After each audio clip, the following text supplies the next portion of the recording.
లక్ష్మక్క ఎందుకు వచ్చినావు ఇక్కడికి? రూమ్ చూడండి. లక్ష్మక్క మా ఇంటికి అంటే నెక్స్ట్ షిఫ్ట్ కాబోతుంది, ఆమె కోసం ఒక చిన్న రూమ్ కట్టిస్తున్నాం అనమాట. సో ఆమెకి చూడాలని ఎక్సైట్మెంట్ ఉండే. సో ఫైనల్లీ లక్ష్మక్క అక్కడ నుండి ఇక్కడికి వచ్చింది ఇల్లు చూడడానికి. ఇప్పుడు ఆమె ఇల్లు ఎట్లుందో, ఆమె రూమ్ ఎట్లుందో చూడడానికి వచ్చింది. చూద్దాం ఎట్లుంది లక్ష్మక్క నీకు ఫీలింగ్? కొత్త ఇంటికి నేనే వస్తున్నాను కదా, ఈమె కూడా ఫుల్ హ్యాపీగా ఉంది కొత్త ఇంటికి నేను ఎప్పుడు వచ్చేస్తాను. సో ఇల్లు నచ్చిందమ్మా లక్ష్మక్కకి? నేను నీకోసము చాలా పర్టికులర్ గా చేపించిన. ఏమంటే నేను అడిగేదాన్ని కదా రూమ్ ఎలా చేస్తున్నా, రూమ్ ఎలా చేస్తున్నా కోడతాన్ని అడిగేదాన్ని. ముందు రూమ్ గురించే చూసింది అన్ని వాడ.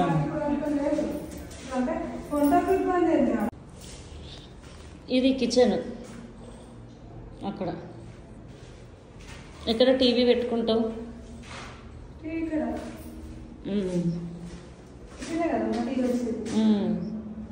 ఇది రూమ్. ఫ్రిడ్జ్ ఉందా మీకు?